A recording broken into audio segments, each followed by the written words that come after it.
सभी मित्रों को सायंकालीन प्रणाम है। और आज का जो विषय है कि कुंडली के जो फल कथन है उसी से रिलेटेड है कि हम फल कथन में खास करके जो सूक्ष्म कुंडलियां हैं उनका क्या स्थान है। सूक्ष्म कुंडलियां का मतलब कि लग्न कुंडली और चंद्र कुंडली तो ये दो मेन कुंडली हो गई आपकी। फिर सूक्ष्म कुंडलियां जो है वो किस काम की, जैसे नौमांस कुंडली है, दसमांस कुंडली जिसको हम D10 चार्ट कहते हैं, नौमांस को D9 चार्ट कहते हैं जो लैंग्वेज आता है। तो फिर इन कुंडलियों का क्या महत्व है, कोई इनका कुछ महत्व है या एकदम निग्लेजिबल वाली है। मेरा ये मानना है, मैंने देखा है फल कथन में कि इन कुंडलियों का बड़ा भारी महत्व है। महत्व नहीं मतलब ऐसा नहीं कि हल्के माप ले लीजिए महावरे महत्व, ऐसा नहीं। बहुत जब आपको कोई भी प्रॉब्लम इन जनरल साधारण प्रॉब्लम आई तब तो आप इनको न देखे चल जाए। जैसे आपको कोई सर्दी जुकाम बुखार हुआ, पैरासीटामॉल खा लिए हैं, एलर्जी है तो आप पता लगा लियोसेट्राजिन ले लिए, छींक आ रही, ठीक हो गया। लेकिन जब आप देखेंगे कोई क्रॉनिक चीज है कि आपका कोई बुखार ठीक नहीं हो रहा है, पैरासीटामॉल दवाएं साधारण कुछ काम नहीं कर रही, तब फिर आप हॉस्पिटल में जैसे पहुंचे और मेडिसिन विभाग में पहुंचे और पहले तो वहीं चलेंगे भाई किसको दिखाना है, तो एक बार वो एग्जामिन करने के बाद और फिर बता देंगे कि अगर गुर्दे संबंधी समस्या विशेष रूप से हो रही तो जाइए नेफ्रोलॉजी में, कार्डिक की है तो कार्डिक में भेज देंगे, स्किन की है तो स्किन भेज देंगे। अगर साधारण अपने ज्ञान से दवाएं दे देंगे, कोई ट्यूब लगाने का साधारण है तो हो जाएगा। लेकिन अब पता लगा कि बड़ा पुराना एक्जिमा है, कोई बड़ी परेशानी वाला स्किन डिजीज है जो जनरल नहीं है, तब तो उनको फिर स्किन डिपार्टमेंट भेजना पड़ेगा। और यही कारण है कि तमाम ब्रांचें मेडिकल साइंस में आप देखते हैं कि अब तो आजकल बिना उन ब्रांचों में DM किए या MS किए माना ही नहीं जाता कि आपकी पढ़ाई कुछ विशेष है। वही हाल इन कुंडलियों का है। अगर आप सटीक रिजल्ट के बारे में जिद करते हैं कि साहब हमारे वैवाहिक जीवन के बारे में बड़ी प्रॉब्लम है, कुंडली में तो सब अच्छा है, फिर भी विवाहिक जीवन में बड़ी प्रॉब्लम आ रही है और तरह तरह की समस्याएं आ रही हैं, तो निश्चित रूप से सूक्ष्म कुंडलियों की तरफ जाना होगा। और नो डाउट इस फल कथन में हमें लग्न और चंद्र कुंडली के साथ साथ नौमांस कुंडली को भी देखना। इसी तरह से अगर आप अपने व्यापार के बारे में बात करते हैं कि साहब हम व्यापार कर रहे हैं और लाभ नहीं हो रहा है, लाभ कम हो रहा है, व्यापार चल नहीं रहा है, या कोई नौकरी अच्छी मिल नहीं रही है, तपस्या बहुत कर रहे हैं, तो आपको लग्न और चंद्र कुंडली के मोटे तौर पर देखने के बाद आपको स्पेशली D10 चार्ट को देखना। इसी तरह तमाम सूक्ष्म कुंडलियां हैं, D7 चार्ट किसी के लिए, किसी के लिए D12 चार्ट, किसी के लिए D10 चार्ट, आपको देखना, इसमें कोई दो राय नहीं। अगर आप गहन उसको देखना चाहते हैं, अंदर तक जाना चाहते हैं,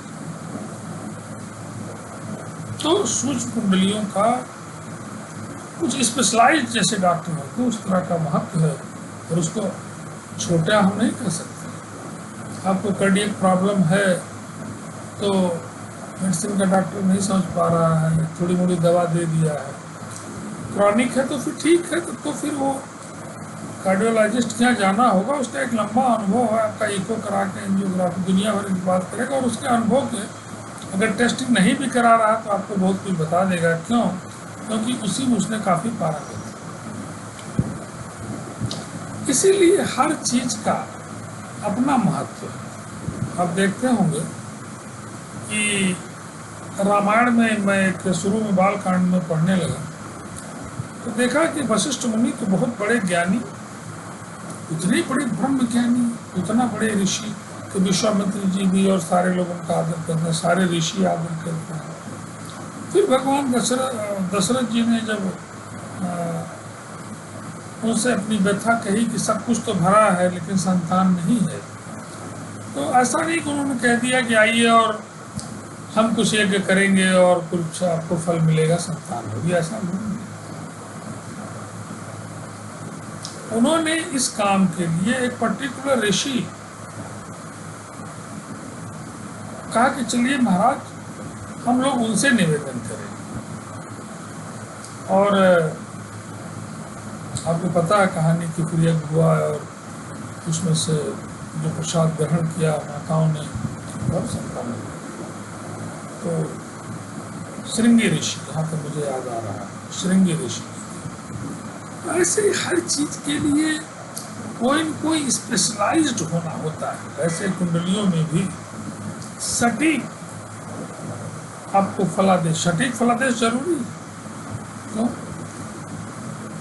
सटीक फलादेश नहीं होने से जो आपके पास आया है अपनी समस्या लेके, समस्या तो दूर की बात है, समस्या तो दूर हुई कि नहीं हुई एक बड़ा बड़ा विषय है।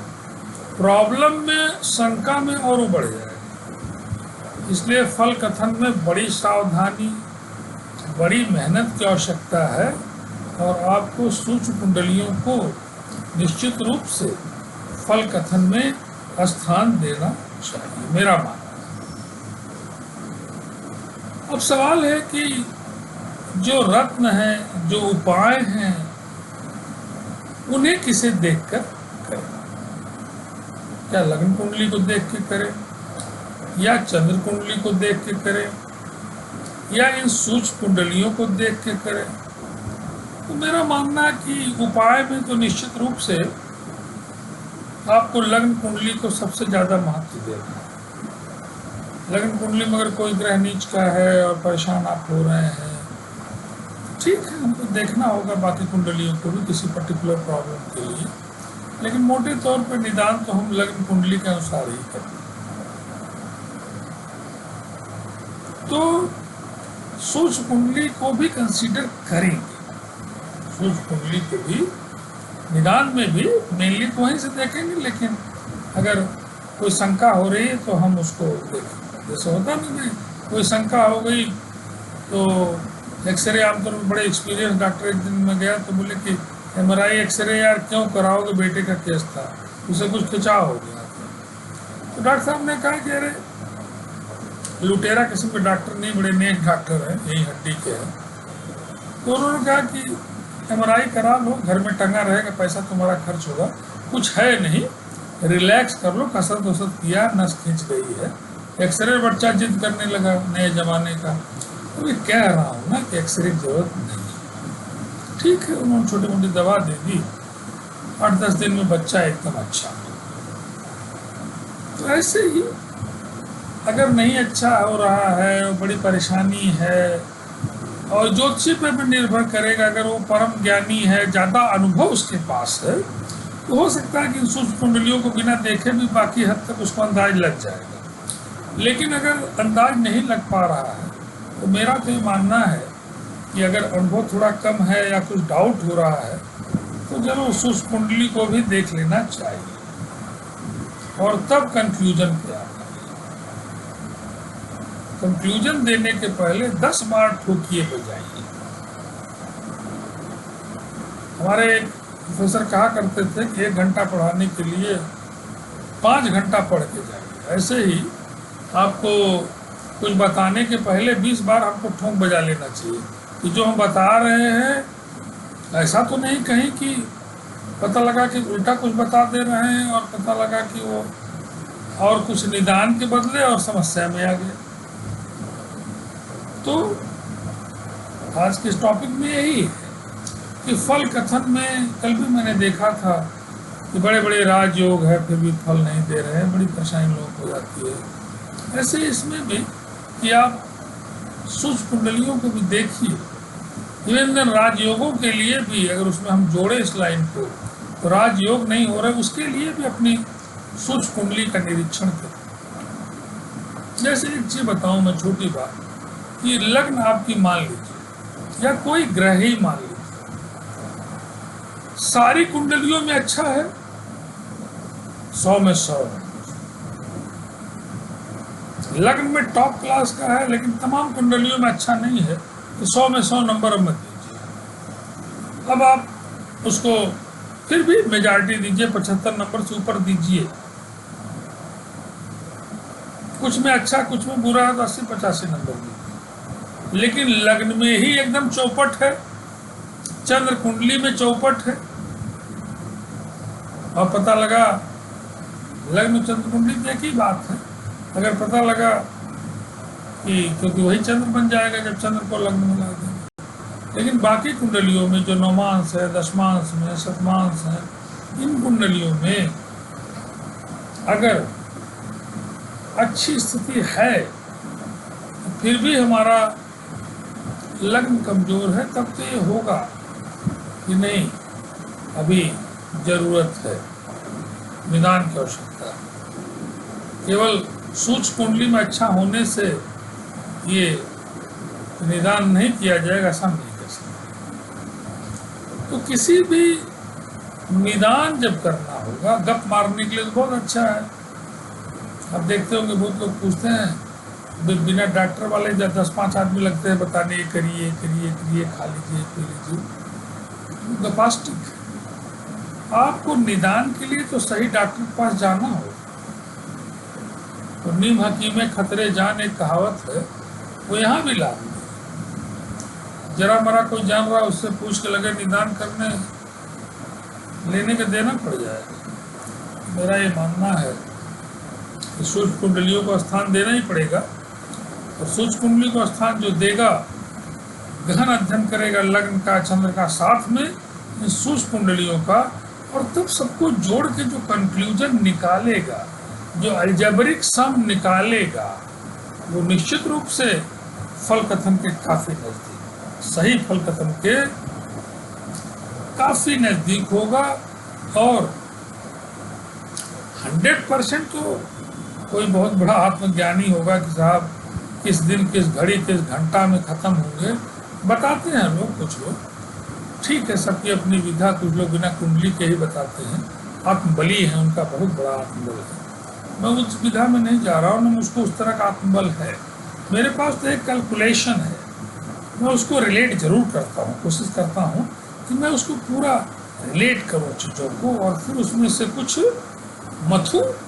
मथ के उस मक्खन को निकालूं और आपको दे दूं कि लीजिए बात।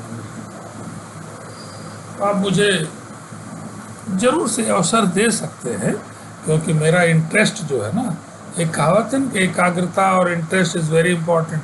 मेरा निश्चित रूप से आजकल फल कथन के लिए दिन प्रतिदिन रुझान बढ़ता जा रहा है, और वैरायटी ऑफ कुंडली से मैं गुजरना चाहता और गुजर रहा हूँ, तो मुझे बोझ नहीं लग रहा है।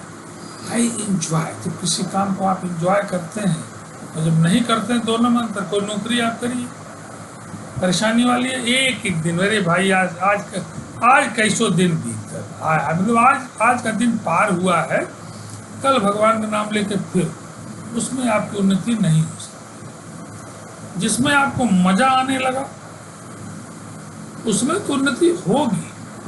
निश्चित रूप से इस कुंडली विश्लेषण में मुझे पर्टिकुलरली आजकल बेहद आनंद आ रहा है, और मैं अंदर तक कुंडली के निरीक्षण देखने का प्रयास कर रहा हूँ। ऐसा नहीं कि मैं पूरा एकदम 100% परम ज्ञानी हो गया, ऐसा नहीं। लर्निंग प्रोसेस टीचर हूँ।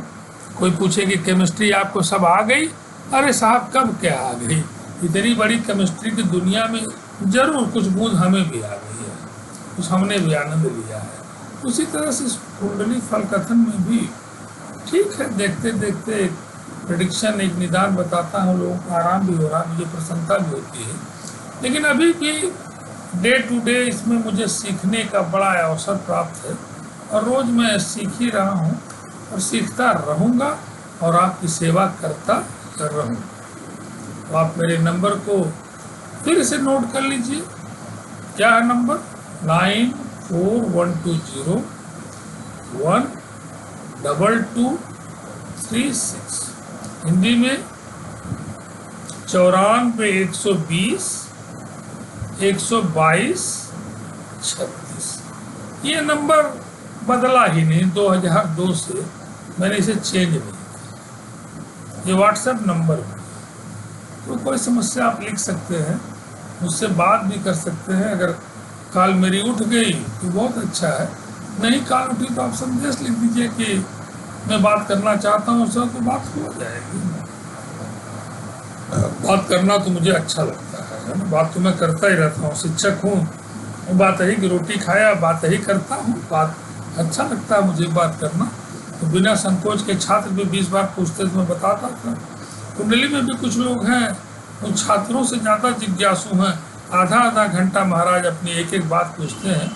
कोशिश करता हूँ कि बिना झल्लाए, भाई कोई परेशान आदमी पूछ रहा है उसे बताया जाए। तो इन्हीं सब शब्दों के साथ आप सभी को पुनः प्रणाम है, और मेरी सेवा हमेशा आपके लिए 24 घंटा उपलब्ध है। एंड यू एंजॉय इस मेरे जो थोड़े मोड़े ज्ञान है, इसका एंजॉय करिए। और चैनल को, यही गुरुदक्षिणा सबसे बड़ी है कि चैनल को सब्सक्राइब कर दीजिए, बेल बजा दीजिए, लाइक करिए, शेयर कर दीजिए, जिससे ज़्यादा से ज़्यादा लोगों तक मैं पहुंच सकूं। यही मेरी इच्छा है, और इसी से मैं चाहता हूं कि समाज का बहुत बड़ा मैं हित कर सकूं। तो चलिए पुनः आप सभी लोगों को प्रणाम है, ध्यान दीजिएगा आप सब लोग, धन्यवाद।